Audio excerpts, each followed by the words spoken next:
Yeah, the World Bank in 2020 June, of course, talked about a budget of 300 million shillings that was afforded to the Ugandan economy to be able to, of course, cut out any challenges and also any kind of challenges Uganda was having with the coronavirus COVID-19 fight.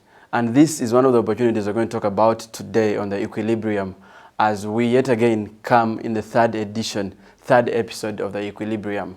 My name is Dan Ayevali, and as always, I come with my guests, very beautiful and very handsome today and very smart, ready to delve into this topic of the opportunities that could have come in the COVID-19 era.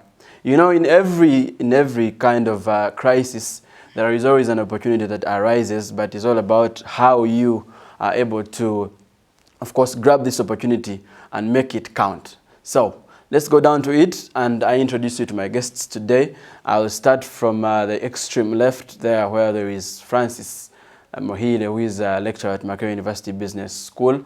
Next is Darius. Yes, Darius is also a lecturer at Macquarie University Business School.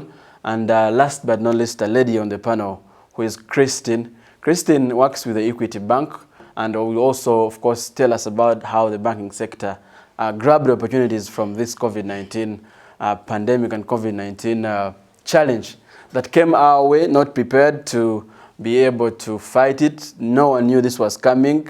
We had all these words coming in. We didn't know: sanitizer, wash your hands, stay home. I mean, all those slogans. But now today, let's stop the crying, let's stop the wailing, and let's stop all, of course, the complaining, and we look into the opportunities about how we can embrace this and, of course, come out of this very alive and very vibrant. To start with, I started with that World Bank budget that was afforded to Uganda in June 2020. And in the words, the directors were like, it is supposed to help Uganda to mitigate now the COVID-19 was ravaging all over us, and all the challenges we were having with the COVID-19, to help, to trace, to test, all that, you know, with the pandemic, with this pandemic. And I would want to know from my panelists, for you, the viewer, to know if this opportunity for the start was very well grabbed and used in the right manner, or if we think there is something that we didn't need. You know, there are opportunities that are given to you, but God knows you can't use these opportunities right. Let me start with you, Francis. Was this, of course, this grant kind of that was given to the Ugandan economy, to Uganda, not the Ugandan economy, to Uganda, was it used right? Is it something we could have done better without putting in mind what we've really gone through in the past with all this kind of money that is afforded to us? And you can talk about, in general, the money we received to be able to curtail the challenges of the COVID-19 pandemic. Thank you, the moderator. There are very many sources where the government, got support. But personally, I will not look at that as an opportunity. Yeah, if I'm talking about that, I think should be a topic on its own. But, just talking about the opportunities arising from this COVID-19 pandemic, crisis or challenges automatically present opportunities. There is a Chinese notion which says Wen-J. Wen means crisis, J means opportunity. The same as the great Greek philosopher Plato, who coined the maxim that necessity is a mother of invention. So we've seen this pandemic, it's here. But we've also seen that there are opportunities arising. And, we always have crises, but how do you get the best out of them? But it depends. We have three categories. We have those group of either individuals or countries who will wait for the challenge or for the crisis, and they're like, let's wait until it gets over. Then also have a category of individuals or countries who are prepared or well positioned, because they know that at any point in time, anything can happen. Any crisis or pandemic can happen. And then the other category group is those, once a pandemic arises, then they immediately act and adjust. So history has it, for example, a half of 500, a half of 500 Fortune companies were formed during recession. And there are so many opportunities, as we're going to discuss as we go on, so many opportunities that are rising from this whole this. So personally, about the money from, like the World Bank, I'm not going to take that as an opportunity, but I'll give... Can tell us more about why you don't think it's an opportunity, and then we can take it from there. Yeah, that's why I said that if I'm talking about that, it will be like a topic on its own. But saying something about that is that for me personally, as an economist, and also personally, I find aid, you get, or any funding from external sources as directly negatively related to growth of any economy. So I'll leave it at that. Okay, let's start it from there and then we cross over to Darius. Yes, thank you. Do you count that an opportunity? Because I get where you're coming from, Francis, when you say that you don't find this an opportunity because at the end of the day, whatever you haven't worked for will get back to you. There is no free lunch. Exactly. But then take it to this other side, this other perspective of it, where you can say, we got this money. Maybe we needed it. We needed it in some way. Though we could talk about the repercussions later. Was it an opportunity or it was something like to tie our arms? Like any other aid, like he says. Whether an opportunity or not, to me I think it is still very little money in as far as the scale of this pandemic is concerned. You see, if I may take you to a parable by one of the great philosophers, there is a parable of a broken window pane. And I will relate it to that money or to opportunities that we are going to discuss.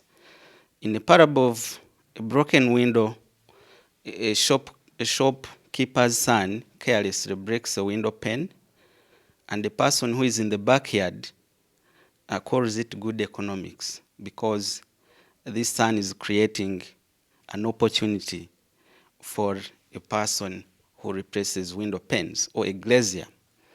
So to me, the issue of COVID-19 relates much to that. We are discussing that COVID-19 came, broke our windows.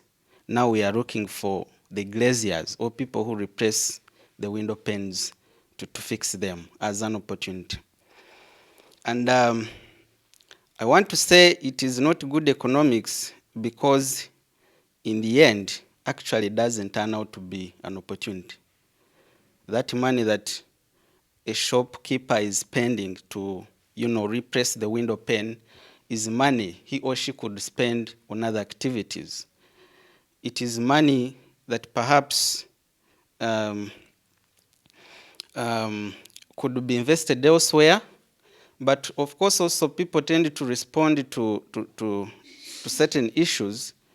The shopkeeper will respond by raising prices for his or her goods that is supplying, and the glazier in turn will also face that high price. Okay, so, as the yes, COVID-19 coming as a contagious disease, it jumped one stage because initially epidemiology tells us that contagious diseases go through two phases. One is where the rate of recovery is higher than the spread of the disease. In that case, the virus will die out. But it came when the spread was too high than the rate at which people were recovering. What does that mean? That it presented new needs, new necessities, and now the jury is on how we can exploit those new demands, new needs. And even some which were existing were elevated. For example, we are talking about the need for ICU beds. Because you remember it was a crisis everywhere globally. I think it is Germany which had the highest ratio of COVID patient, of ICU beds to the population, about 30 per 100,000 people. Even in countries like the UK, we are having 6.6. In Uganda, we only had 55 ICU So beds. to chip in, Yes. to chip in there, Yes. to chip in, you also agree with Francis that the money afforded to us to maybe curtail this very pandemic is not an opportunity. It is not an opportunity. So if I may ask from a layman's point of view, without the money, are we better off? Because you say we need ICU beds, I hear you. Yes. So we are afforded some money to get those ICU beds and all that, and all the other necessities, but you still say it's not an opportunity. Maybe there's something you guys are not telling us. Like what Francis tells you, aid usually tends to affect the development processes of a country. Yes, from that common sense, someone would say it is an opportunity because we need that money, but was it the first priority for us to get that aid? Okay, let's cross over to Christian and then, of course, get into the same question. Because if you are not an economist like me, you may think this is an opportunity, but the economists are saying this is not an opportunity. But I look at it in this angle where I will ask you, Christian. We are in a pandemic, we are in a lockdown. Ideally, maybe the tax base has decreased. And maybe we don't have the money. I mean, we have the money, but we have a crisis. We have something that has come up and we're not prepared for it. And some organizations, or maybe some entity, maybe some, organizations come out to afford us some help. And I would say yes, if it was my father or my grandfather in the village, would say, thank God, we've been afforded some money to fight this pandemic. But the economists say it is not an opportunity. Where do you stand? Yes, I'm definitely an economist as well. So it is not an opportunity. And this is what it means. You getting aid anyhow, or getting that money with both arms, it definitely goes back down to our economy. How is it structured? It points out to very problematic issues with our economy, whereby we are not able, as an economy, to fund such things that may come up. Aid, it is a cost in the long run, because here you're seeing us solving quick problems, trying to mitigate the effects on the economy, but in the end, us the citizens have to pay back this money, and it all comes with a cost. And right now, even the kids that are not yet born will may want to think, because if us as an economy were able to put so many structure changes, making sure that we develop the specialized sectors that we are good at as a country. For example, agriculture, try to rectify the supply chains in agriculture, try to diversify our economy, we shall be able to have at least some amount of money that is able to come in handy for us to solve our own challenges. Just to continue with our topic today, for example, I will quote Winston Churchill, who said that success is not final, failure is not fatal, but the courage to continue is what counts. So I'll get just the last two statements. Failure is not fatal, but the courage to continue is what counts. Now, none of us anticipated the pandemic. It came and we all rushed. We didn't know what it was up to. We didn't know how the negative effect it would have on us.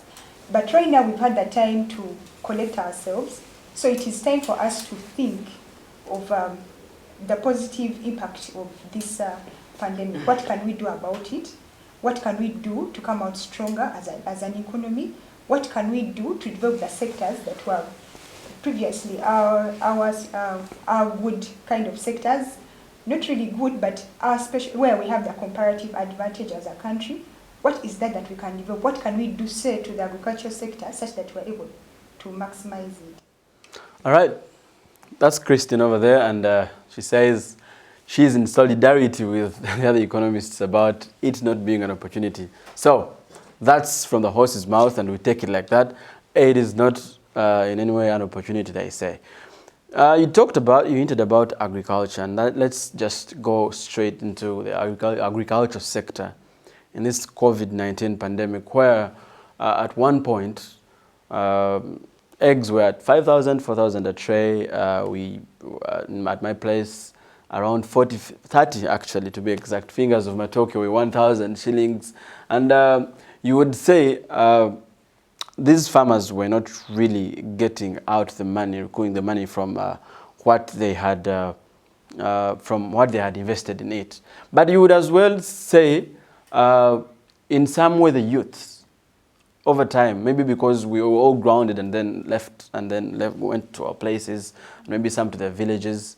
I want us to strike that balance, starting with you, Francis. There is this, where does the agriculture sector gain from this? Because we have where it got a hit, where we're all sure where the prices were low. But me and you can agree that the youth, which are, of course, pretty much the biggest percentage of the population, got more involved into the agriculture.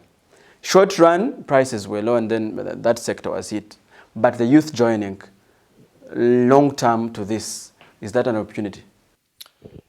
Thank you, Dan. One of the opportunities, actually, yes, the agricultural sector is one of those, the sectors that, will all have benefited out of this, but also depends on how, the regulator or the government, is handling the situation. But talking about food or agriculture, we've seen an increment, in revenues coming from value-added or processed food. Yeah, so that is an automatic. That's an automatic opportunity, and a lot of food is not only locally, demanded, but even exported to outside economies. So you can be having a crisis, but it depends on how you handle the crisis. So you've talked about, that scenario where a tray of eggs, the price had to go as low as 4,000 from 12,000.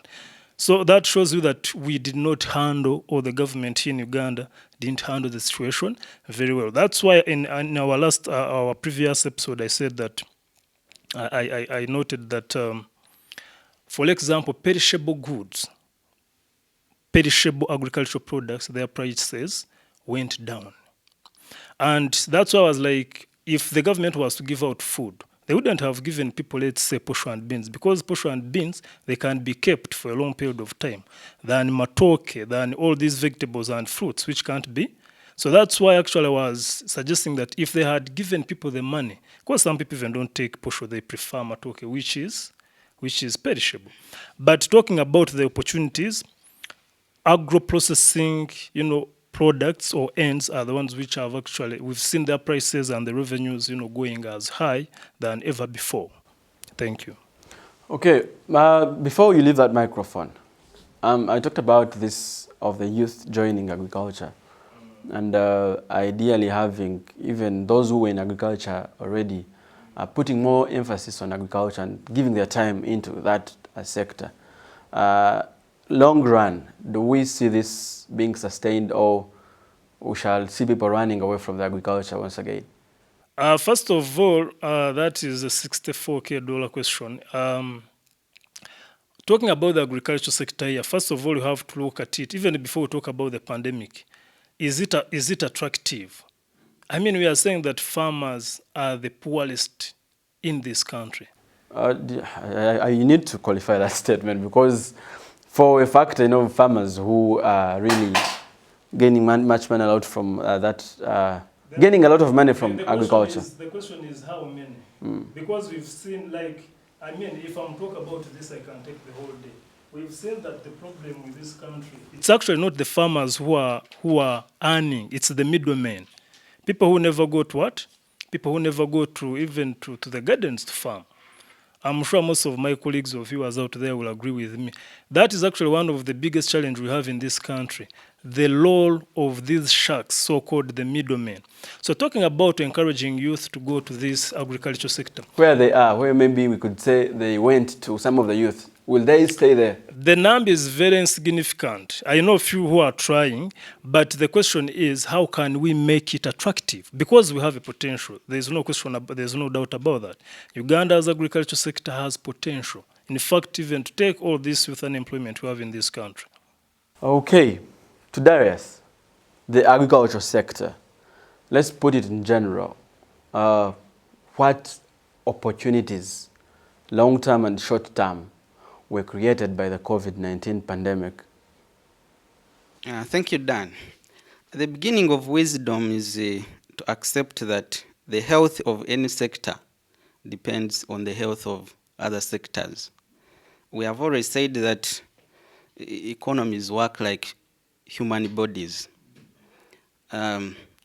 When your buttocks are itching per se, regardless of how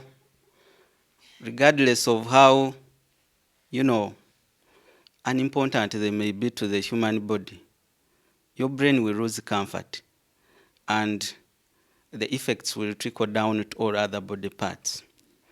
Talking about agriculture, I think in the short run it was one of the most hit sectors, if I may say, because the containment measures saw the curtail of the service sectors. We saw hotels being closed, restaurants, and statistics tell us that over 60% of the fresh foodstuffs are demanded by restaurants and hotels. That's why you saw prices going down, shrinking by more than half. And what does that mean? What did that signal to a farmer out there in the village? People always respond to these price changes. I can anticipate that in the near future, we might also experience some food shortage because some farmers abandoned gardens. And a few youth who you're saying are joining the agriculture sector, I think in the long run it will also be challenging if we do not address some fundamentals that make agriculture thrive. The markets are very key. And in Uganda's case, markets have been captured by what Francis hinted on, the tyranny of middlemen. They dictate a lot of what should happen in the agriculture sector, and going forward, the youth will eventually respond. Because the choice to participate in any activity will always depend on the incentives or the payoffs that you get. So if you're getting less from an activity, eventually you will fall out. The other thing that is affecting Uganda's agriculture sector is the issue of property rights, and mainly land rights. Most people who participate in agriculture are not owners of the land. Land is owned by absentee landlords.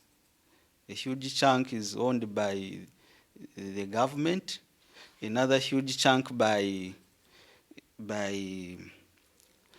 groups of people like kingdoms, and a big chunk owned by the church, as well as a few people who are in government, the elites.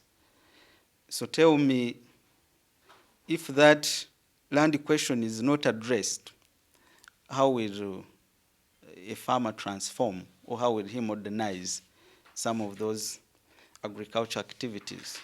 Because for years, our agriculture sector has been depending on the goodness of God, on nature, depending on weather. Good rains. If there are no good rains, the agriculture sector suffers because of some of these issues. Because you will not expect a farmer to put an irrigation scheme per se if he's not sure that in 5 years to come, he's still the owner of the land. Or let's say to fertilize. How would you apply those fertilizers when you're not sure that the next season you're going to be the owner of the land. Darius, Yes, please. let's talk opportunities.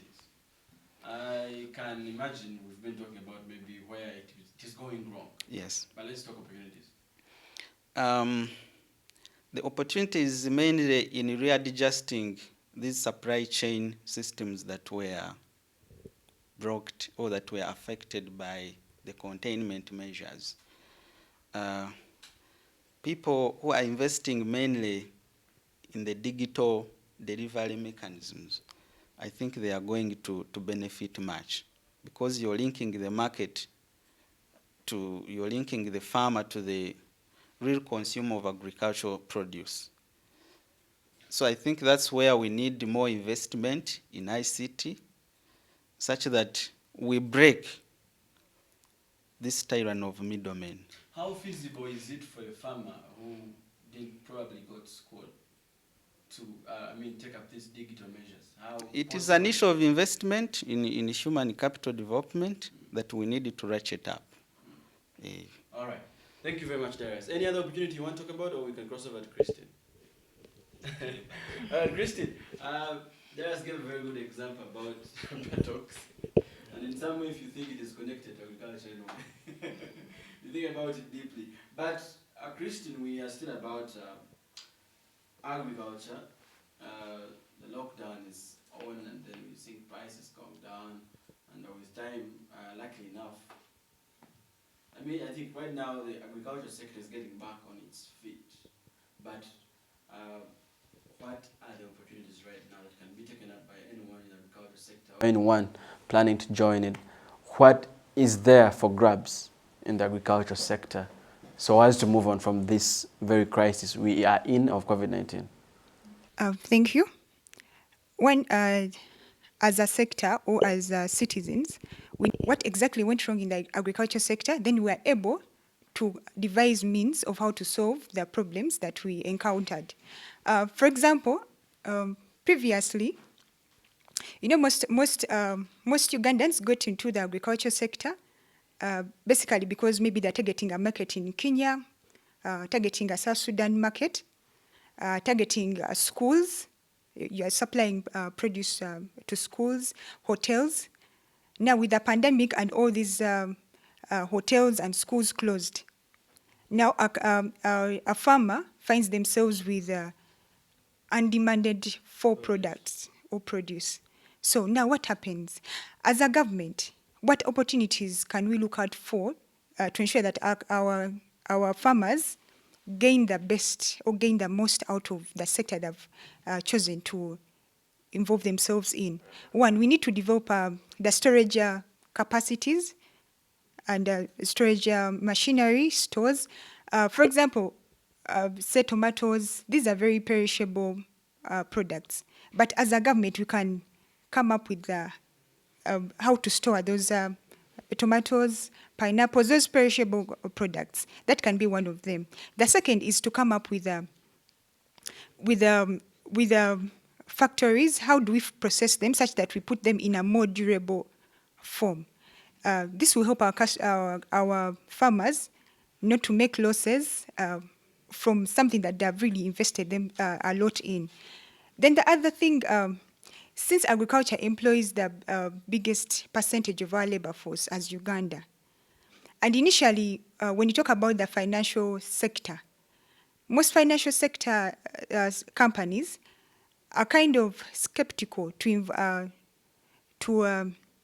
give credit facilities to people who are involved into agriculture. Reason being because they're depending on nature. And here, before you give out a credit facility, you're looking at the risks. You're trying to assess the risks. So sometimes it so happens that by the time the credit facility goes through, this customer, probably the season is almost ending. And this is someone who's not into mechanized agriculture. They're depending on Mother Nature for this. So I think it is also an opportunity for the government through UDB to come up with those very accessible credit facilities to the agriculture sector.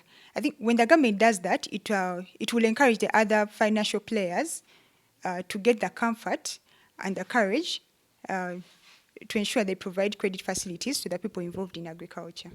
All right, thank you, Christine. That was so insightful. We talk of these opportunities that have come up because of the COVID-19 pandemic. And I have a feeling we can be more specific about what has come out, what's new, what opportunity is new from the COVID-19 pandemic. Because from way back, we've been talking about maybe farmers embracing the digital platforms, like he says. We've been talking about value addition and whatnot.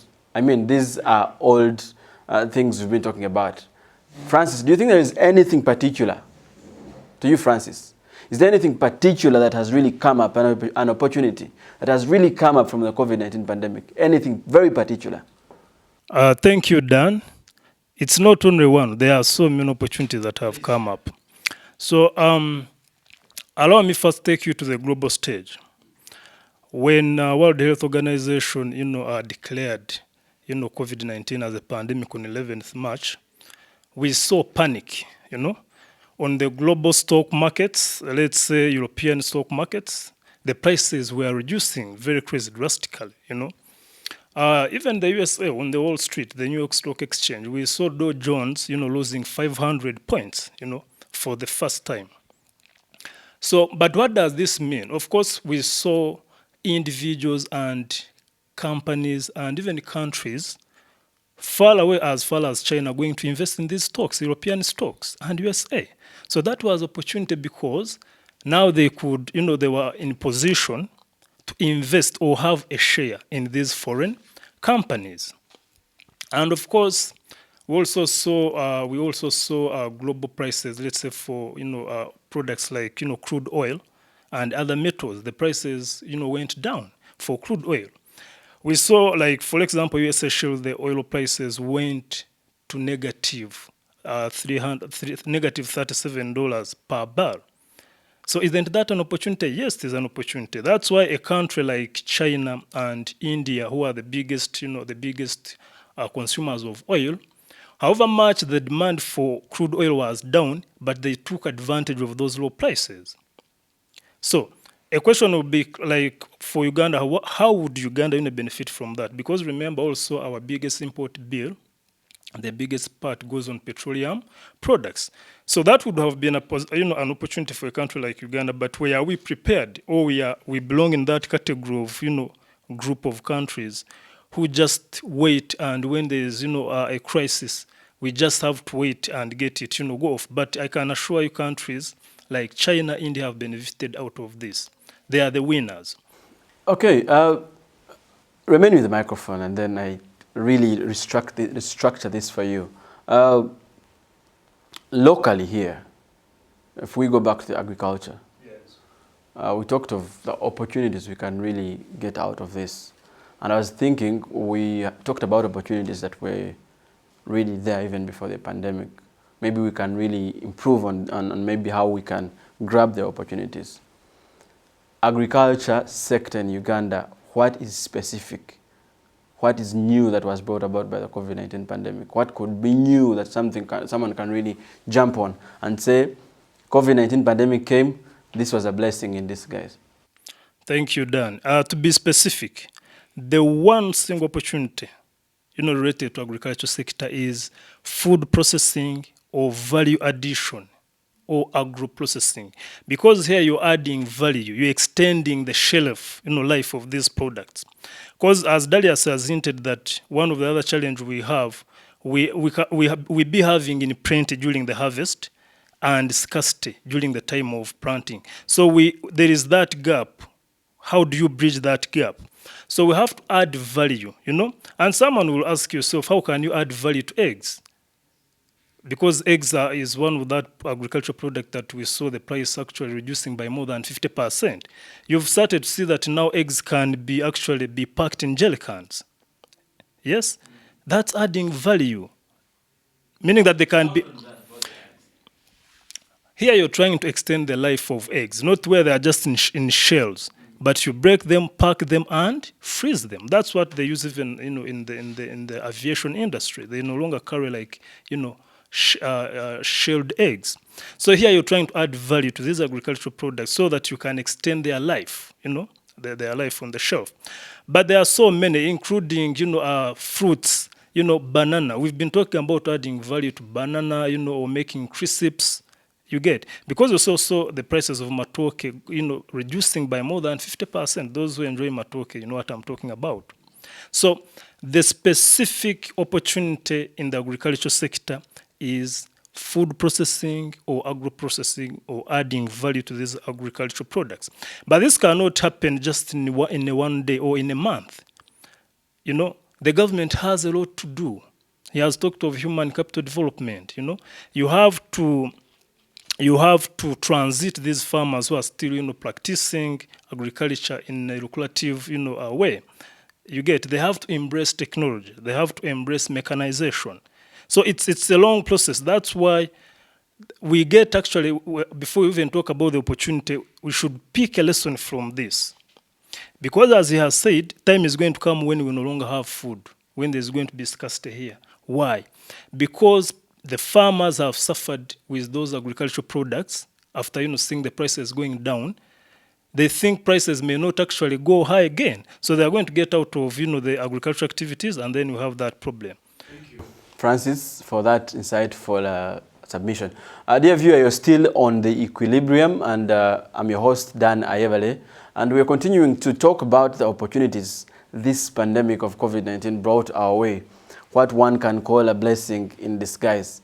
Very much has been talked about what this pandemic brought, and I remember talking to a friend during the lockdown, and we were saying whoever hasn't learned a lesson in this COVID-19 lockdown will never learn any lesson. On all levels, I believe all of you agree with me that each person, anywhere in the world, had something to learn about themselves and what they can change about themselves.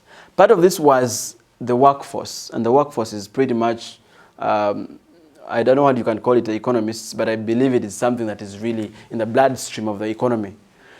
We had people thinking that a job is about going to an office, SC, and a swinging chair, such kind of thing. But these people who found out later that they were not essential workers, like they used to call them, found themselves at home.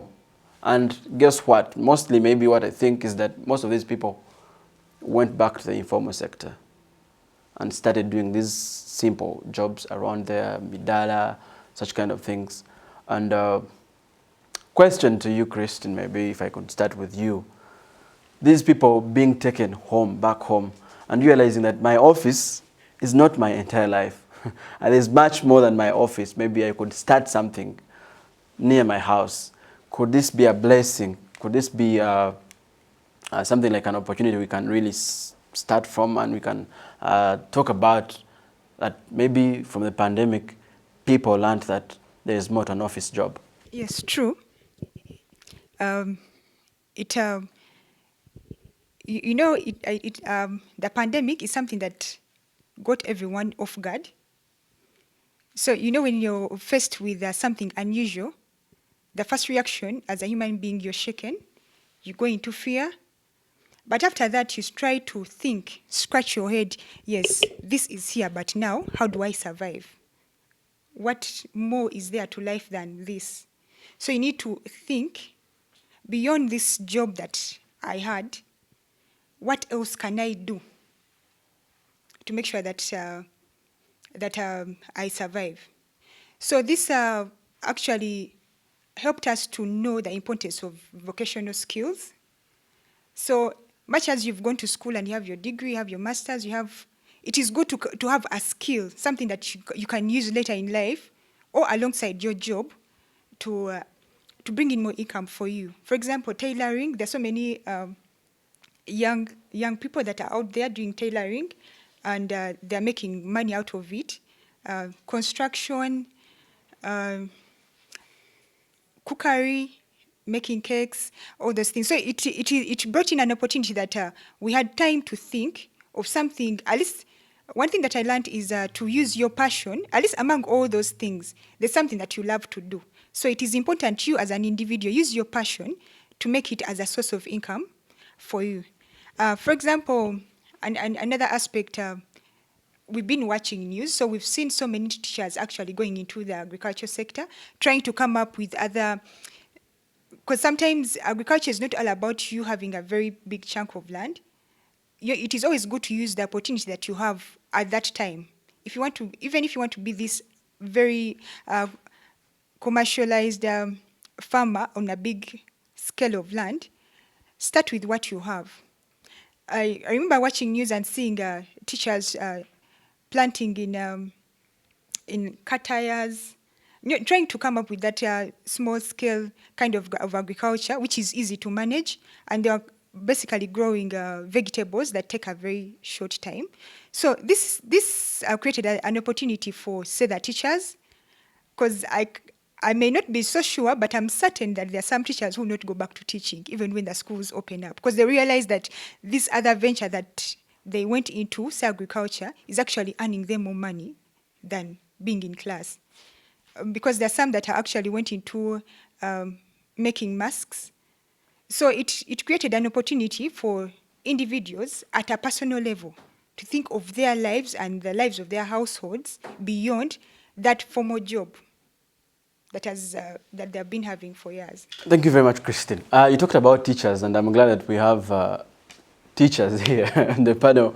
And we could have this discussion about teachers some other day, but before we leave it, I want to understand this. It's an assumption, but maybe you can help me get to the bottom of it. For the time I've moved or walked this world, it is rare to find a primary teacher or a secondary teacher who is unemployed. Am I right? It is very hard. Well, those guys really have the jobs that are at their disposal. So you would think a few teachers are unemployed. If I'm wrong, you correct me. But it has had me wonder, what is the future of the education sector? If, like she says, and I agree, many teachers won't go back to class. Many, I can say that and comfortably say that and authoritatively say it.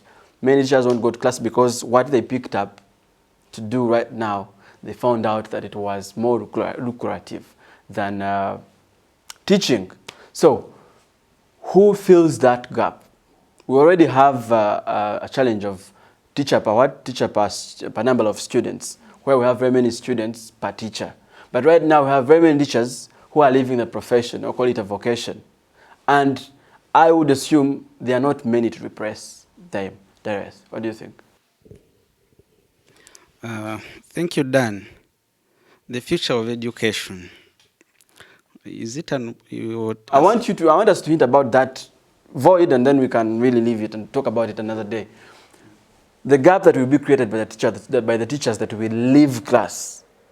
Who fills it? Because, like I said from the beginning, I doubt that there are very many teachers on the streets ready to fill in. If you could say social workers, if you'd say I want 1,000 social workers, next day you'll have very many applications. But I don't think it is the case with teachers. So what does that mean for the education sector? Are teachers supposed to be treated as essential, like we've been talking about, maybe bringing back the health workers to class? Could we think about even bringing the teachers back into class, the finalists, to fill that void? Certainly, yes. I'm not giving you the answer, but maybe you can think about it. Certainly, yes, because education is one of the key sectors. In fact, wise men say that the biggest investment is education, because education is an opportunity equalizer. And I would hint on the nature of education system we've had.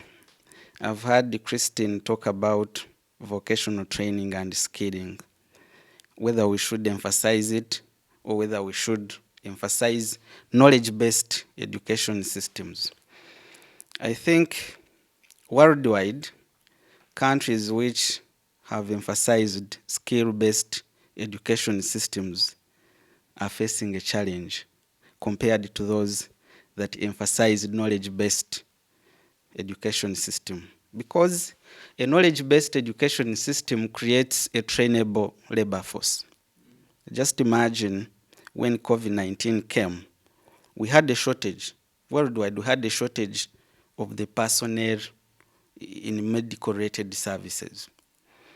And now it becomes easy to retrain some people in other professions to become medical doctors as compared to when, say, one is, retraining a carpenter. And whether a skill is important also relates to the issue of policies. The other day, the president graduated about 1,000 people in skills-related programs at Kororo, and gave them some incentive, some cash to go and start up businesses. The following week, we had more saloons on the roads than human heads. Eventually, when it came out, they closed. Are you trying to say a carpenter can be trained to become maybe... The cost of retraining is very high as compared to when actually a teacher is converting from teaching to being a carpenter. I get you. Actually, they can excel more than a person who was trained to be a carpenter. I've heard those stories. The question, Darius, where do we get these teachers? If we have ideally thousands who are going to leave class when school resumes, could it be an opportunity for the carpenter to become a teacher? I think the biggest solution will be on how you're going to incentivize teaching. Then people always respond to incentives. Make teaching more lucrative than where they are now. They will eventually turn back. But if we maintain the status quo, then we are going to have a shortage. And of course, the effects will translate to the whole economy. But also commenting about the future of work and the use of ICT. I think, to me, COVID-19 is a confirmation bias to re-emphasize some of the things that we have been talking about. Emphasizing ICT such that a lot of people can work from their homes. But this world is a world of trade-offs. It's a world of trade-offs. Embracing ICT has an effect on the labor force. Right now, we are estimating that by the end of 2020, we are going to lose about 25 million workers. Those who are going to directly lose their jobs. About 2.7 billion people are going to have their jobs affected. Thank you, Dan. First of all, one of the opportunities being presented by COVID-19 is that it has given us a wake-up call that we have to embrace remote working. I will tell you that on average, very many studies have indicated that on average, a person spends 3 to 4 hours preparing to go to their place of work, and that translates to 60 to 80 hours per month. So that's why I'm saying the different studies are showing the average, the time someone uses to prepare to work and even reach work and even coming back home. It's an average. You would say there is even a 6 hour somewhere. That's where I'm going, because I'm going to tell you that for the case of Uganda, yes. So that is actually because these studies were actually made in countries where they didn't factor in aspects like traffic, jam. So if you break it down, you wake up, you say your prayer, and then you shower, you put on. You're saying that, okay, like for the case of Uganda, this is yellow. People might think I belong to yellow. You have to throw it to look for. You will spend too much time. For the ladies, they know better when it comes to makeup. So you'll find that you're going to take 3 to 4 hours to prepare to go to places of work and even coming back. But when you look at a country like Uganda, we also have traffic. How many hours do people spend in traffic, going to work and coming back to work? So exactly. So when you add 48 hours a month plus the other 60, that's crazy. So let's leave that to our viewers to do the mathematics for the interest of time. So you're going to realize that we spend too much time in between than where someone just wakes up, prepares for a few minutes and starts to work. Some individuals actually prefer, myself, I would actually prefer that kind of work. Not that physically I have to be in the office from 8 to 5. If I can do my work, from home without any physical supervision, I can even wake up at 3, do my work by 10, I'm done with work. What matters at the end of the day is the output or the result. Chipping in, how many of you, Francis, who can really be that disciplined and work from home without supervision are out there? How many? Are there many? Thank you. I will not say there are many or not few, but I can assure that some people embrace that kind of, that kind of work. And I want us also to look at this. When you're at home, the way you have that kind of, you're a bit relaxed. You're not on pressure. Because I'm telling you about when it comes to output, it's not about your physical appearance, in office. And most of the entities actually have realized that. And working at home comes with its own advantages. I mean, Isaac Newton, invented or came up with his theories on calculus, optics, and law of gravity when he was working remotely after Cambridge University was closed due to the Great Bubonic, plague. You get the point? So it is the same thing with COVID-19. Trust me, many people at home, they are coming up, they are inventing, even doing things they had never done. So working from home or remotely is something we have to embrace, and it has a lot of benefits. Some studies have come up to talk about the productivity, that it's actually increased when someone's working from home. But to take you to that point of teachers, I want to look at this, at a personal level, and I'm going to include teachers. The opportunities at personal level. We all found ourselves who are home. Let's say the first, 2 months in the lockdown. So at personal level, opportunities were there that you have to be diversified, you have to try out other many things, which you've not been doing. That's why teachers, as she has said, a significant number of teachers are not going back to the blackboard. And that's an opportunity for them as individuals. As for the country like Uganda, let them adjust the existing policies and procedures. As Darius has said, it's a matter of attracting these teachers back, or even those other people who are in other sectors, to come and teach. Put incentives there. But the teachers realize that he will earn more money by just selling sugarcane along the road. You saw a teacher in Entebbe doing that. So you can imagine, a significant number of teachers are not going back to the what? To the blackboard. But not only teachers, at personal level, people had to, to be creative, innovative, and try out very many things. All right, thank you, Francis, for that insightful submission from you. Dear viewer, you're still on the Equilibrium, and if you haven't subscribed, it's right about time you click that button of subscribe, and you'll be able to see more and more of this content that we bring to you, specifically in economics and the economy, business, talk about finance, banking in general in Uganda and all over the world. As we continue, Darius, let's talk about the same thing right here that we have on the table, which is remote working. We have the merits, we have the demerits of remote working. I want us to go straight to the point and be brief. What do you think weighs down the other? Let me first comment on something small. You talked about, yes. It could be burning later. Yeah, you talked about the discipline, of whether people have the discipline to work from home. But if I may ask, those who go to the workplace, the conventional of working, do they really work?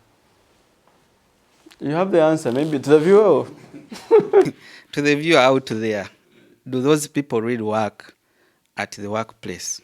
Does physical supervision actually lead to increased output? I think there was a study by Equal Opportunities Commission, and they found out that on average, a Ugandan worker works for 4 hours. The conventional working hours are supposed to be 8 in Uganda. But on average, Ugandans work for only 4 hours. The rest of the hours, they are preparing for work. They are in jam. When they reach work, there is also that social interaction. We have the longest lunch break, I think, in the whole of Africa, of 2 hours. Ugandan workers break off at noon, 12, and come back at 2. Sometimes 3 actually. Yes. And then 3:40, 3:45, they are going work. And this lockdown actually, it's even becoming worse because many people leave work at midday. Yeah. With that cover of lockdown. So in any way, I don't think with the physical workplace, we are better off in as far as labor productivity is concerned. So merits and demerits, yes. That is a demerit. Yes, of course the demerits outweigh the merits. Because again, also remote working, like I said, it is a trade-off. You see, this office you see here is not just an office. It employs, on average, more than 10 people in a traditional African society. Because you're sharing an office about 5 people, and you also have cleaners. You have office assistants who help you to, move document from office to office. So with remote working, you're actually cutting off all those workers. So what is their future? What's their fate? They have to look out for alternative sources. And what I see is that those people who have been affected are going into informal activities with its associated challenges. When the size of informal sector expands, it is also a huge cost to the economy. Because we are saying this where people are going to evade taxes. Yes. Thank you very much. We shall get back to you and you can expand on that point in the interest of time. Dear viewer, I get back to you saying thank you for keeping it the Equilibrium, your #1 show that really digs deep into the economy and tries to find out all about what has been transpiring, especially in this pandemic, COVID-19, and in a time where we even have a political season in a pandemic. It's a tricky time, but if you remain on this very show, The Equilibrium, be sure to get all those answers you have in your head. You can as well like our social media pages. We are The Equilibrium. You can follow us on Twitter, and we are also on Facebook. Then Neo ETV as well. Yes, that's our flagship. I get back to you, Christine, and if they could pass you the microphone. The demerits are there. The merits are there for remote working. We want to leave this place with the right answer and the right conclusion. What weighs out the other? Which one is... How many demerits are there? How many merits are there? Which ones are many? For that, it will basically depend on a company or a sector. They will have to do an individual assessment to be able to come up. For example, if I can give, for the financial sector, it's a little bit tricky because, we are dealing with customer information, very, very vital information. So the big question is, if you allow this employee to go and sit at their home somewhere, you've given them the system, they're accessing the system, they're viewing customer information. The question is, how many people are viewing that information? Is that employee keeping the confidentiality clause that they signed for? So that is the big question. That's why I'm saying this will depend on sector by sector.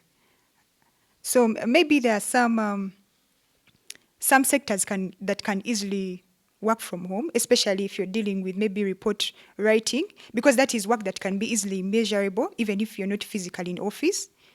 Sit home, write a report, submit. So it is something, I will not say a yes or no, because our sectors behave differently. And the kind of information or the kind of people that we interact with are very different. So it is up to the sector to assess and see what works for them.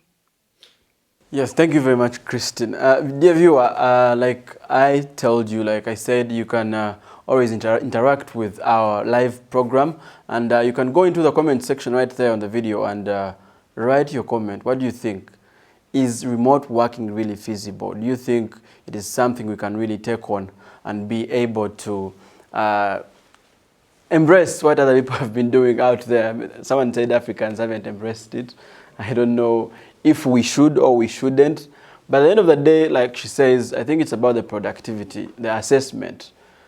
Some people, maybe some workers, can find it easy to work from home and they still find themselves productive. And for others, it is impossible. But it is a huge topic that we can really talk about for the entire day, because working from home, I personally, I'm telling you the truth, when I'm at home, no, I don't really think I can really be as productive as sitting in a space that really gives you that peace of mind, that kind of feeling that, yes, I'm at work. So now it's time to work. Because me, when I'm at home, I switch off sometimes. But anyway, we shall get back to that. Yes, moving on, let's talk social media. There is someone who said social media finally went social in the lockdown. We used to call it social media, but the truth of it is it was not social. You would see Francis or Darius's or Christine's picture, and you like and you comment. Francis also likes your pictures, or maybe like you feel you're in the same space. But then when the lockdown came in, it became a reality. Social media went social.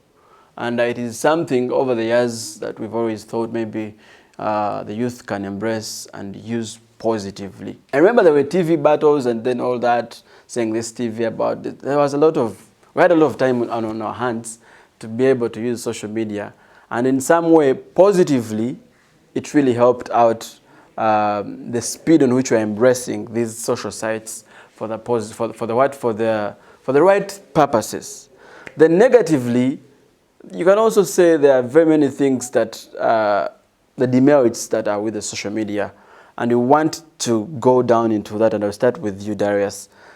The social media that it got social, you would see right now, if you could check your phone on YouTube videos are really getting a lot of views as compared to the past. And as I think you're aware that YouTube is one platform that can be embraced by the youth. Even social media, Facebook, Twitter, name them. It is something that the youth can use as an opportunity in this COVID-19 pandemic, which really helped quicken the transition. The social media, the word embracement, whatever they say in English, I don't know. But do you think the lockdown, or maybe of course, I wouldn't say COVID-19, but COVID-19 brought about the lockdown. Do you think the lockdown that brought about, I mean, the embracing social media, and then digitally anyway, the digital places of people and the digital kind of, what can I call it? Anyway, in general, people embracing the digital side of the world. I know there are the positives and there are the negatives, just like the previous question we're talking about. Where do we stand? Do the positives weigh down the negatives, or we could really take it as a blessing? True, Dan.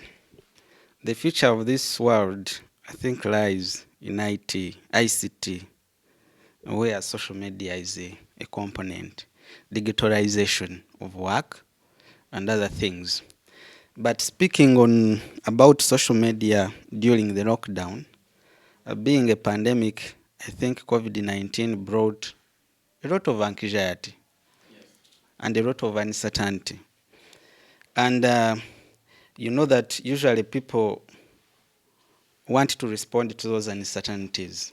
Bring about an infodemic. Yes. So the lockdown was a containment measure of the spread. People were home, anxious, uncertain about the future, and therefore they had to find out what is really taking place elsewhere in the world. I think that's why we saw an increase in the usage of social media. But I think if we are to really exploit the opportunities which will be presented by digitalization of work, of activities, we need huge investments. ICT is not a cheap investment. We need a lot of money and ratchet up these opportunities. Going forward, I see in the future people will be using social media as a marketplace. I have seen it already on Facebook. They have added the feature of marketplace. That is a response to bridge the markets and connect the economic actors within a given society. And I told you it is a good intervention because it breaks what you have been faced with, the capture of markets, tyranny of middlemen. Where markets have existed, a few elites have captured them and are reaping almost every single coin within those respective markets. But it will need huge investment going forward. All right. Thank you very much, Darius. Let's cross over to Francis Mohide about this same question of social media, where maybe we saw people having more time on their phones, on their computers, and then because we were at home, I remind you, we were at home, and we didn't really have a lot on our hands. One may say it played out right because people embraced the digital world of it. And if you could talk about bridging the markets, like Darius says, it really bridged the markets during the COVID-19 pandemic.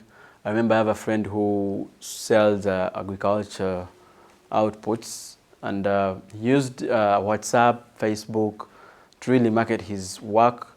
And with small capital he had then, the small capital he had of around 200,000, and being this guy who was really savvy with tech, he marketed his thing, and then it would be like, I can deliver for free. At the end of the day, right now, the guy, the last I visited him, right now he has a big business, not very big, but then something really significant out of the lockdown. Can we sustain that? Can we pick from there and know that social media is not about Instagram posting pictures and then looking good? Is it possible that the youth, our age, why I'm insisting on the youth, there are people we are really advocating for ideally because it's the future. Is it something we can count on and say we could sustain this and see where it takes us?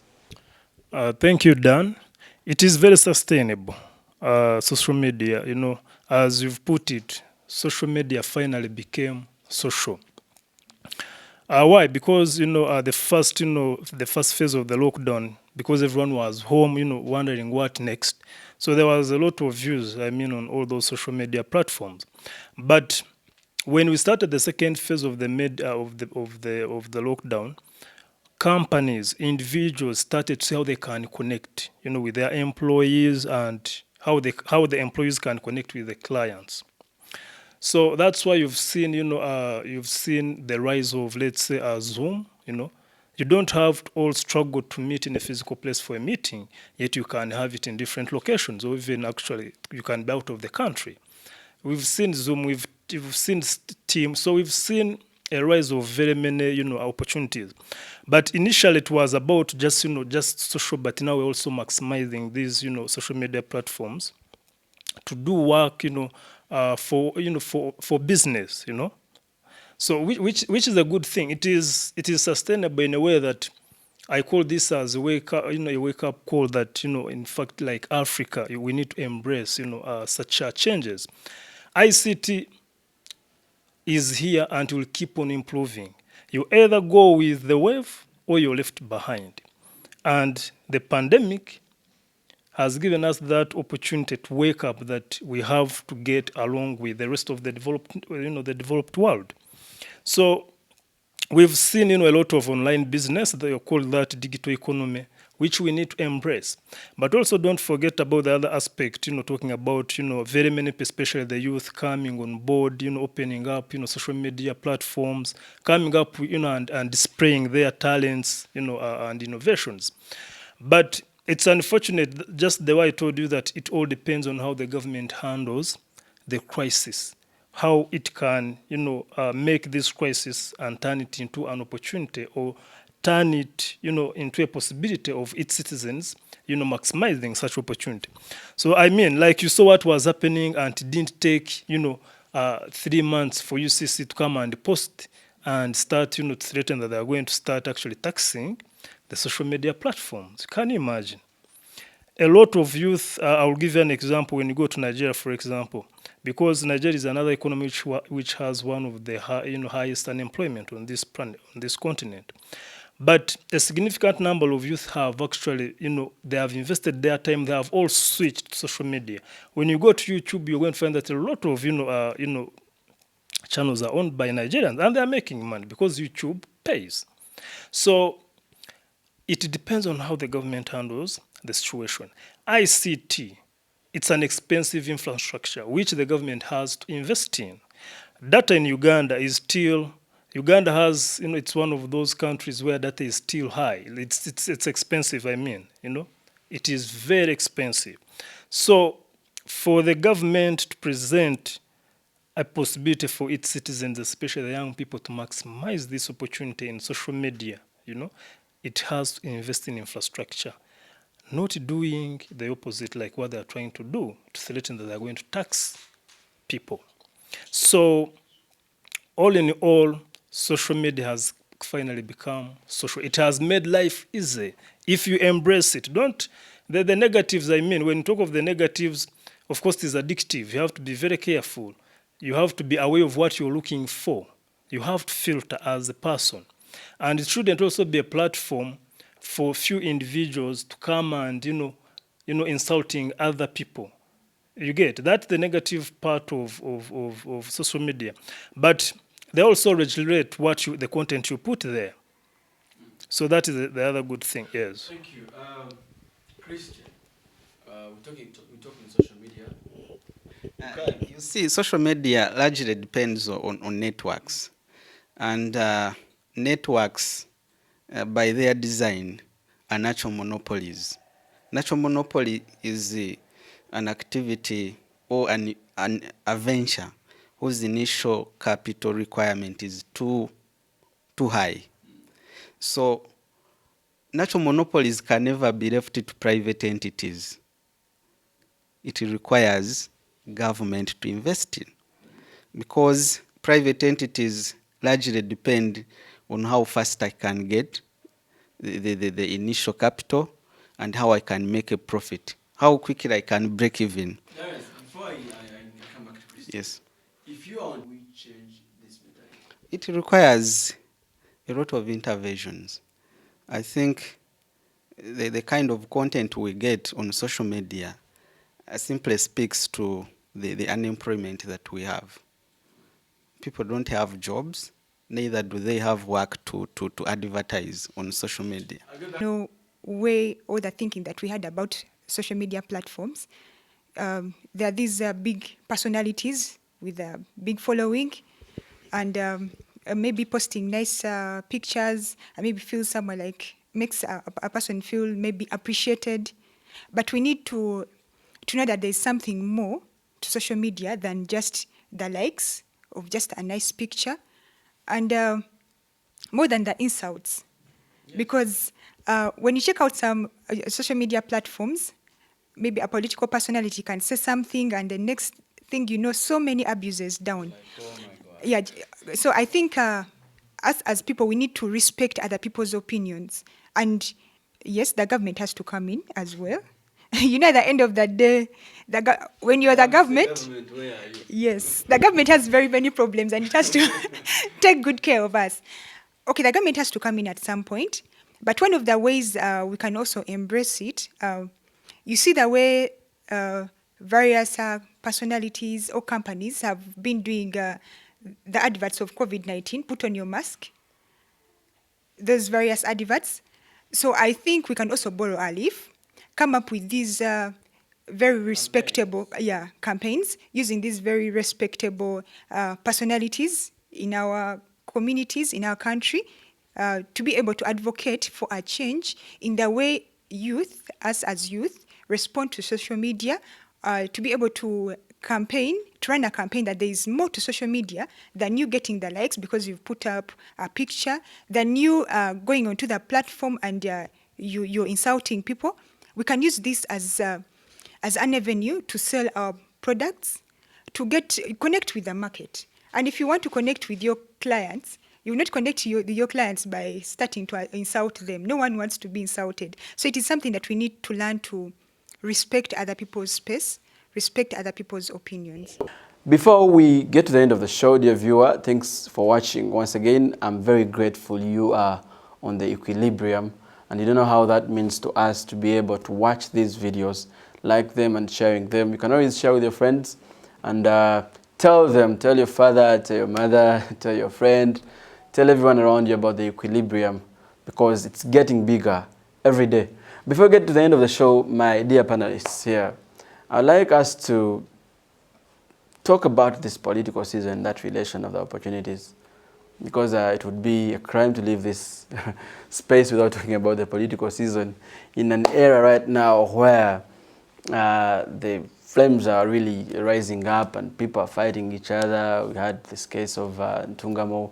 You know that has been happening, and I know the viewer also maybe in some way knows what has been going on, especially in the NRM primaries. So talking opportunities, the political season is here.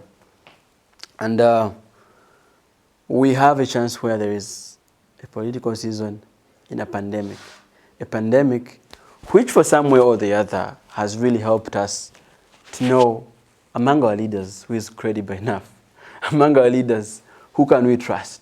I don't know if you get my point there about what our leaders have done to curtail this pandemic, because they're the people that really make these decisions. We've heard about these supplementary budgets. We've heard all that has really happened. Is it a chance that we can really grab with both hands and we're like, oh, thank you, God, you brought COVID-19. And after bringing COVID-19, now it's a political season. Our minds are still fresh from what they did. Now it's an opportunity to see who is who. Can we have it in that context? So Francis, what's your take on this? Thank you, Dan. COVID-19 has reshaped both the geopolitics or the geoeconomics of this world. Trust me, when you go, let's say, when you look at the US, you see what is going on, because everyone, whether in opposition, the Democrats are, what they are using, that you see the Republican, Donald Trump, wasn't prepared. He did not respond effectively, That's why you have many deaths. And don't get surprised when they use that as the key, to campaign against him. The same thing in UK. The same thing in Italy.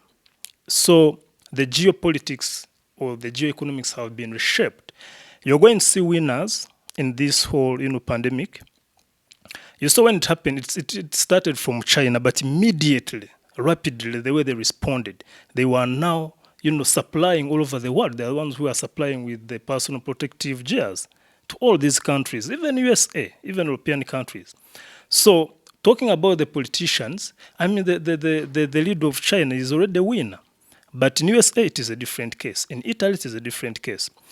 But bringing you back here to Uganda, to look at the issue locally, the question electorates would be asking, or even the opposition would be using, is that has the government, the ruling government, has it responded effectively, in this whole crisis? That's what they would be using as, to the campaign. Because, you've seen how the government has handled this whole situation. Safety nets, give food, 6 kilograms, which will last only for 10 days, and you're giving this food to people, for 6 months. The government has mishandled this whole crisis. You get, that's why you're going to end up, Uganda is going to end up as, one of the losers in this whole thing. At the end of this crisis, different economies have structured themselves. They have adjusted to maximize the best potential out of this. So, first of all, opposition is supposed to be there, to give light, to electorates what the government is not doing right. Because the electorates are not even aware that these people have mishandled the situation. Farmers are suffering with their perishable agricultural products. The government isn't doing anything.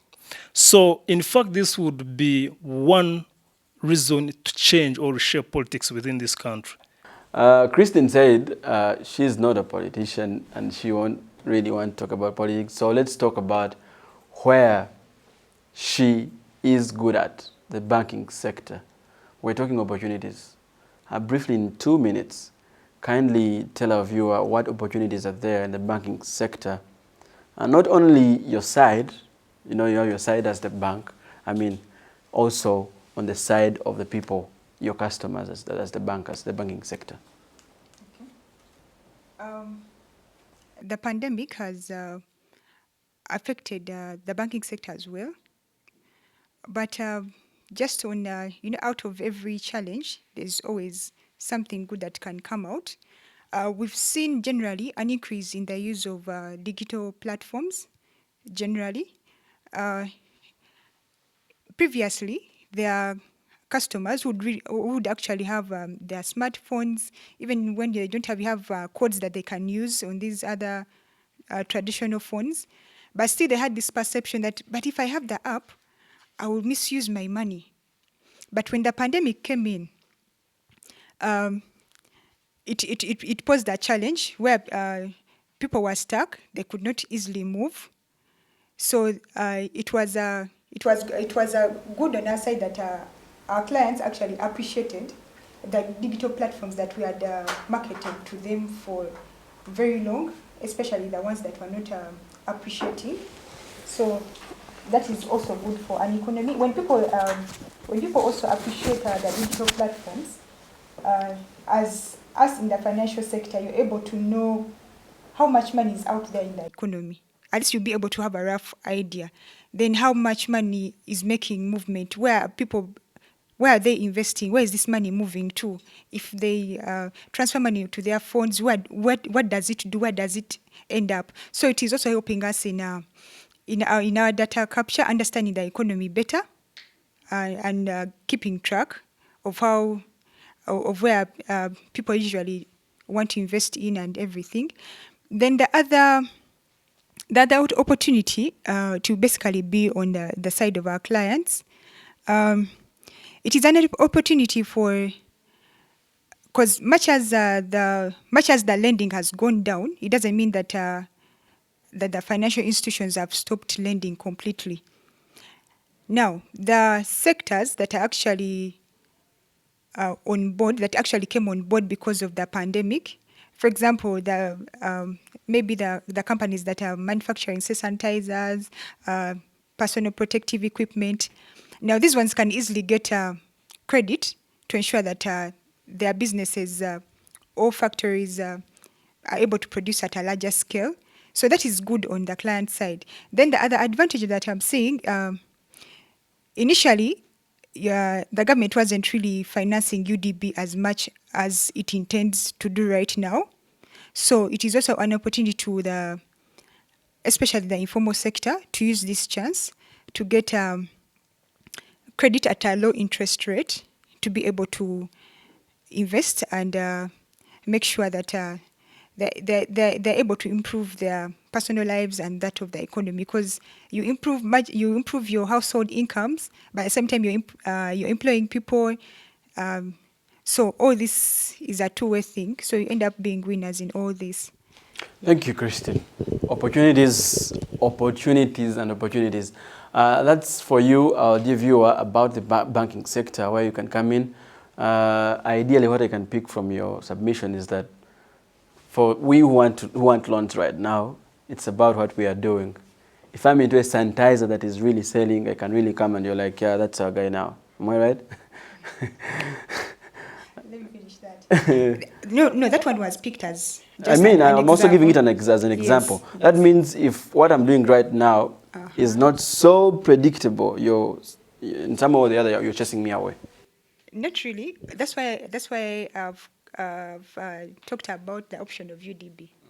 Yeah. Thank you. Dear viewer, you're still on the Equilibrium, and we're still going on, but we shall be winding this up and in a short time from now. But I'm very happy that you're still tuned in. You're still on your phone, on your laptop, on your computer, your desktop, whatever gadget you're watching this on, from, whatever it is. Those are two words that you can interchangeably use.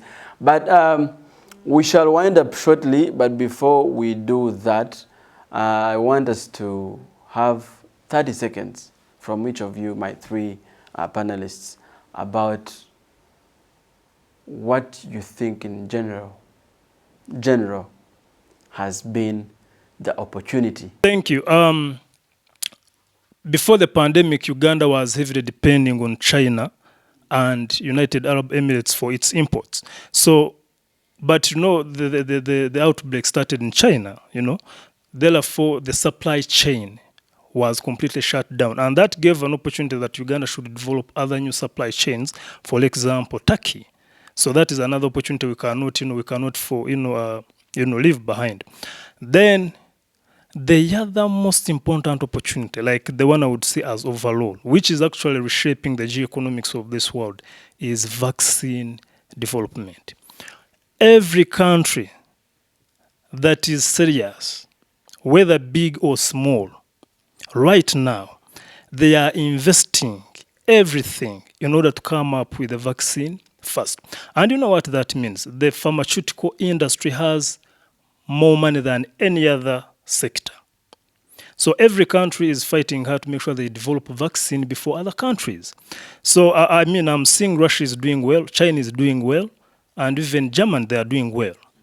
Uganda, that is a question to everyone. How much resources have we invested in research and development as far as developing the vaccine is concerned? Not just talking about it that our scientists are doing something. The question is, how much resources have we allocated there? Because when you look at the budget, you're going to find that the health sector, with the resources allocated there, is not a big priority in this country. In fact, this financial year, we've allocated less resources than we had allocated last financial year. So you can imagine. So all in all, if the governments or economies are to get the best out of this pandemic, they have to restructure and adjust their procedures by investing, let's say, in health to develop vaccine. We are going to be here, the first country, if we happen to develop a vaccine, the first country that will develop a vaccine, they are going to make a lot of money. Russia right now, they are not yet in the final stages, but they have promised that, where they have reached, the stages are promising. And most of the countries have already signed up to get their vaccines. Philippines is one of them. They are not signing up for free. Of course, they are paying the money, and a lot of money. So that is an overall opportunity of developing or coming up with a vaccine before other countries. Thank you. Thank you, Francis. That's a very, very good point about vaccine development. Yeah, and I must say I agree with you. It is something that we can look into as a country because the most sought after item right now is that vaccine in the whole world. So I could imagine what it means for any country that brings that vaccine out first. Darius, what are those opportunities? You have 1 minute, 2 opportunities you can talk about, and then we can see how we can wind this up. I shouldn't be limited. If I have 10, I think I should. Please, the producer is about to shut us out. Okay. There are quite a number of opportunities. Most of them have been emphasized. But going forward, I think Uganda needs to diversify on the supply sources for its essential commodities and reduce on this tendency of over-relying on imports from China, among others. Then going forward, the MSs, micro, small, medium enterprises, need to adjust their production lines to take up these opportunities where large companies cannot provide those goods. And I think that manufacturing or provision of essential commodities need to go beyond the production of medical services, medical equipment. We should venture into areas of pharmaceuticals, for example, footwear, textiles, and other things that we have been importing, yet we shouldn't be importing. The other thing is the fall in foreign direct investment, FDI. And given that we are in a new normal, we anticipate that there will be restrictions of these foreign investors to move from country to country. We are not sure yet how the aviation industry will be working. I think it presents an opportunity for Ugandan manufacturers to take it up. I saw in the first 14-day lockdown, we certified about 38 companies to venture into the sanitizers, face masks and medical masks, including other related items. But like I said, we need to diversify beyond those medical equipment and services, food processing ventures, footwear, confectionery, among others. Then that also presents a new opportunity from the finance perspective, availability of cheap credit.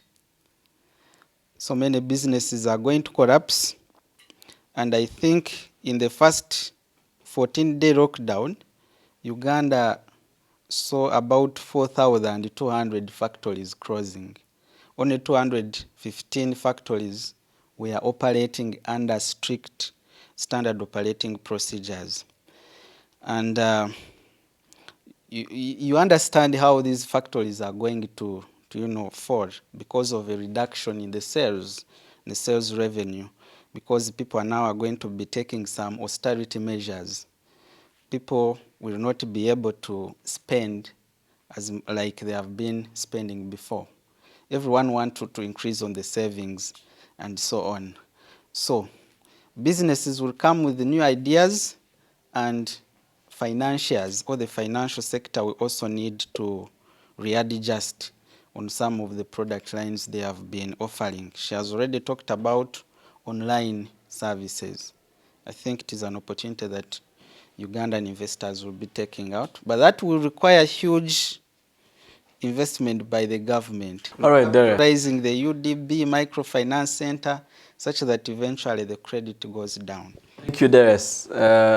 I know if we had the whole day, you would have it, but our producer is saying our time is almost up. Anyway, dear viewer, someone said opportunities are actually disguised as hard work. And so it's about you to find out where it looks like hard work and you're like, yeah, this looks like hard work, but then I can get an opportunity out of it. And that's why we are here. Christian, opportunities. Briefly, as we wind up, what are the opportunities you feel have remained untapped? One or two opportunities. Okay. The major one for me is definitely the development of regional markets, because such that we're able to change or have a variety of supply chains where we can get our inputs for the manufacturing factories, because we've been depending a lot on China and we know what happened to China. The other major thing, when the lockdown happened, we all know what happened to the truck drivers, and that kind of push back forth and that we've been having at the borders. So it is an opportunity for the government to develop other sectors of our transport system, such that we have a well-developed railway system, such that we're able to use the water transport system, such that we have a variety, because this is not, we cannot say that after this pandemic we may never have another crisis. So basically, just like we call it in the financial sector, we call them business continuity plans. So we need to have that backup when the trucks are affected, the borders are closed, what other options are available, such that we have a continuation of the transportation of the different commodities that we may need. Then the other thing that can be tapped into more is the tourism sector. One of the hobbies that I like as a person is traveling. So once in a while I get to travel in our country. But the interactions that I've had with maybe the tour guides that I get, or when I go to that tourist destination, when you have an interaction with them, if you ask them, where do your visitors come from, the biggest percentage that come to these places, and they will tell you they are foreigners. Ugandans are very few, and actually the cost that you pay as a Ugandan is really small compared to what the foreigner pays. So this is also an opportunity, because we don't know when this pandemic will end. So it is also an opportunity for the government to market more of our Ugandan tourist attractions to the Ugandans themselves. Let us learn to love our country. Thank you. Let's learn to love our country, she says. And this brings us close to the end of this show. But before we let you go, let's have our final remarks from each of our panelists, and then we can call it a day for today until next week. I'll start with you, Darius. And in the interest of time here, we shall have 1 minute. 1 minute. Okay, please. I think going forward, we needed to change the perception we have about politics. Secondly, we also needed to embrace some of the opportunities we have talked about, but embracing them will require a pragmatic approach in as far as government interventions are concerned. When the lockdown hit us and it stretched our fiscal constraints, the first thing we did was to think about aid, loans. Yet there were some immediate measures that we could have taken, reprioritizing some of the budgets, looking at the program of elements that are within our budget, such that we are able to recapture some of the money that was not used. I think it is what Indonesia did, and they were able to freeze about 650 million US dollars from the existing budgets. And then there are also legal frameworks that the executive can use to freeze some money that we can use to respond to COVID-19. Going into the contingence fund, we could think about that, but I'm not pretty sure whether money is there. But it was one of them. It was one of the immediate discussion that we could have had before going to borrowing. Then borrowing would come as a third aspect. Thank you, Darius. Thank you, Darius. Cross over to Francis. What are your final remarks, Francis? Thank you, Dan. My final remarks are that crises will always be there, or pandemics will be there.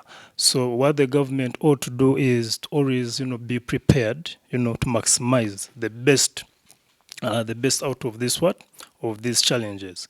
These pandemic or challenges, we all know that the best opportunities actually are presented, by the challenges. So as we've seen that, or as we've discussed, there are numerous, a number of opportunities, but to be in a position for a country or an economy to emerge as a winner or a loser depends on how it handles the situation. So for the case of Uganda, to be able to emerge out as a winner among other few countries which are going to emerge as winners, we have to restructure, we have to challenge the existing policies, procedures, structures, the way we do things, so that we are in a position to maximize, the best out of these, opportunities presented by the pandemic, COVID-19 pandemic. Thank you. You're welcome. Final comments. Buses are like buses. Last but not least, our dear lady on the panel, the only one and only on the panel, Christine. What do you have to say as you wind this up? I will still end with a quote from Winston Churchill, where he says that success is not final, failure is not fatal, but the courage to continue is what counts.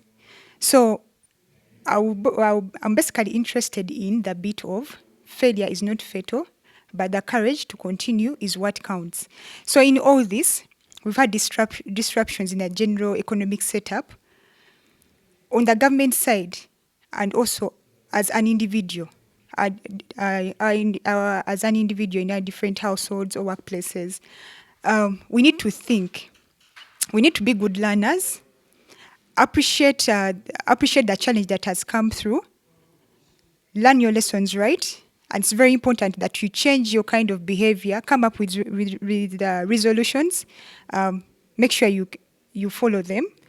For example, listening to news, the main thing that came out on the individual level, I know we've talked a lot about the government and the different policies that they can come up with. I'm going to focus on the individuals right now. Listening to news, the various individuals, the most important lesson that they've learned is to improve on their serving culture, which I think should be a lesson for all of us. We all need to prepare for that rainy day, because it will definitely come and we don't know when it will come. Thank you. You had that right from our experts. Yeah, that's a beautiful thing about having all these experts here, economists. I'm a journalist and pretty much I'm an expert on my side, but I'm glad to share a space with these amazing experts on economics who I've really had a very insightful session with. She talked about quotes, talking quotes, they say, if an opportunity doesn't knock, you build a door, right? And another person, I don't know the names anyway, I won't quote the names, but another person says, if you are offered an amazing opportunity and you're not sure you will do it, accept it and learn how to do it. This is the Equilibrium, and this is all we had for today. We shall be back next week. Make sure you subscribe to our YouTube channel and be able to share with your friend this video. Share with a friend, invite a friend to this very YouTube channel, and they will be able to see the amazing things you're seeing. You'll be able to learn these amazing things you're also learning. My name is Dana Evely. I'll see you next time. For now, bye.